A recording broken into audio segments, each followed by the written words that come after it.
মাস্তি হয়, এই জিনিস ছাড়া যায় নাকি? খেয়ে যায়।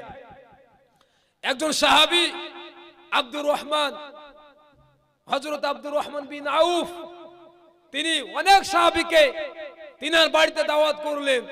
অনেক সাহাবী তিনার বাড়িতে গেলেন, যাওয়ার পরে খানা পিনা করলেন। খাওয়ার শেষে বাবা মদ দিয়েছে। মদ আমাদের এই যুগে, আমাদের দিকে খাওয়া শেষে দই মিষ্টি দেয়, সে যুগ আপনার মদ দেয়া হতো। অনেক সাহাবী মদ খেয়েছে, হযরত আলীও ছিল, উনিও মদ খেয়েছে। মদ খাওয়ার পরে আপনার মাগরিবের সময় হয়ে গেছে, নামাজ কে পড়াবে? সবাই পরামর্শ করে হযরত আলীকে নামাজ পড়াতে দাও।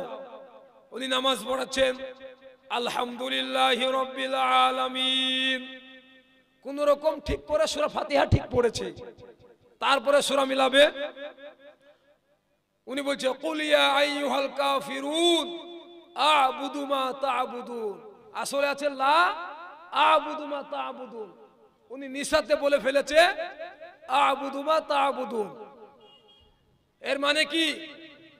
নবী গো আপনি বলুন, ও কাফেররা, তোমরা যার ইবাদত করো আমরাও তার ইবাদত করি, বলুন আস্তাগফিরুল্লাহ। পিছন থেকে লুকমা দিয়া হলো, নামাজ শেষ হলো। এ আলী, এত বড় ভুল কেন হলো? কি ব্যাপার? উত্তর দাও। বলে ভাই নিশাত হয়ে গেছে, মাথা ঠিক নাই। আল্লাহ রাব্বুল আলামিন সঙ্গে সঙ্গে একটা হুঙ্কার দিলেন, ইয়া আইয়ুহাল্লাযীনা আমানু লা তাকরাবুস সালাহ। হে ঈমানদার, যারা তোমরা ঈমানদার দাবি করছো, খবরদার, যখন তোমরা নিশা অবস্থায় থাকবে নামাজের কাছে যেও না।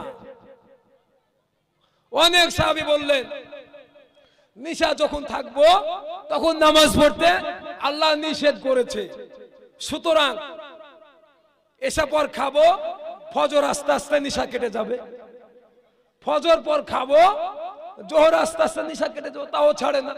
সাহাবীরা খেয়ে যায়, ছাড়ে না। আল্লাহ রাব্বুল আলামিন দেখলেন এক সময় আল্লাহর সাহাবীদের ঈমান পাকাপোক্তা হয়ে গেছে, লোহার মতো শক্ত হয়ে গেছে, পাহাড়ের মতো শক্ত হয়ে গেছে, তখন হারাম করে দিলেন। আল্লাহ সঙ্গে সঙ্গে হারাম করেনি, আল্লাহ তখন হারাম করে দিলেন, ইয়া আইয়ুহাল্লাযীনা আমানু ইন্নামাল খামরু ওয়াল মাইসিরু ওয়াল আনসাব ওয়াল আজলাম রিজসুম মিন আমালিশ শাইতান ফাজতানিবুহু লাআল্লাকুম তুফলিহুন। ফাজতানিবুহু লাআল্লাকুম তুফলিহুন। এই বিশ্বাসী বান্দাগণ, তোমরা যারা ঈমানের দাবি করো যে আমরা ঈমানদার, আমি আল্লাহ তোমাদের প্রতি হারাম করে দিলাম মদ, জুয়া, লটারি এবং মূর্তি পূজা। রিজসুম মিন আমালিশ শাইতান, এই কাজগুলো শয়তানের ঘৃণিত কাজ, শয়তান পর্যন্ত ঘৃণা করে, আর মুসলমান সেটা আনন্দ সহকারে করে। আছে না নাই? লটারি, ওরে বাবা রে, লটারি পেরে ওরা বা 5 ওয়াক্ত জায়গায় 6 ওয়াক্ত হয়ে যায় লটারিতে টাকা পেলে। ফাজতানিবু, বান্দা দূরে থাকো, লাআল্লাকুম তুফলিহুন, যদি তোমরা দূরে থাকতে পারো আমি আল্লাহ আশা করছি তোমরা সফল কাম হবে। সেই জন্য বাবা মদ খাওয়া চলবে? মদ খাওয়া চলবে না। মুসলমান কোনদিন মদ খেতে পারে না।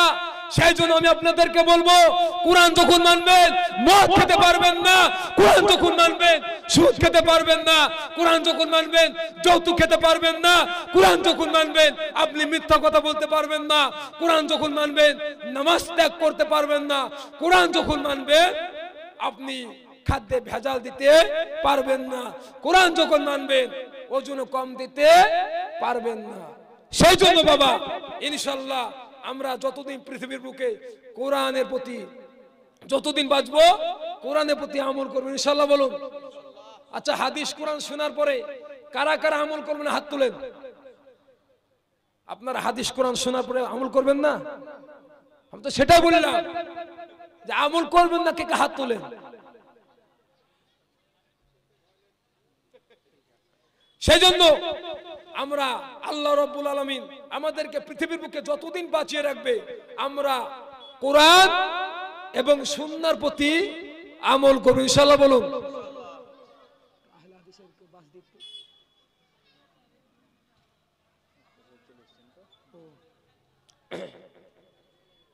পাঁচ ওয়াক্ত নামাজ পড়বেন ইনশাআল্লাহ, পড়বেন তো? মা বাবার খিদমত করবেন, যারা হক্কানি আলেম তাদের সঙ্গে থাকবেন। এখন বাবা বাংলা পড়ুয়া কিছু মূর্খ জাহেল ছেলে বার হয়েছে বাবা, কিচ্ছু জানে না। টাকা উপার্জন করার জন্য জাকির নায়েক সাহেবের ক্যাসেট শুনে, বিরাদার রাহুল তো কিছুই জানে না, চাষা করা কোরআন পড়তে জানে না। বাবা সাহেব বড় বড় বড় বড় আলেমদের ভুল ধরে, আছে না নাই? কোরআন পড়তে জানে না। এরা বাবা হাদিসে আছে আল্লাহর কাছে ওই ব্যক্তি সব থেকে মূর্খ, জাহেল, জাহেলে মুরাক্কাব, অশিক্ষিত, একদম গরু ছাগল, যে ব্যক্তি কোরআন জানে না। বুঝতে পারলেন না? এক ব্যক্তি কোরআন জানে কিন্তু অথচ কিছু জানে না, আল্লাহর খাতায় সে সব থেকে বড় শিক্ষিত। আপনি কোরআন জানেন, শৈশব থেকে পড়তে পারেন, কিন্তু আপনার কোনো নলেজ নাই, জ্ঞান নাই, কোরআন জানেন, আল্লাহর কসম করে বলছি আপনার আল্লাহর কাছে আপনি সব থেকে দামি বান্দা।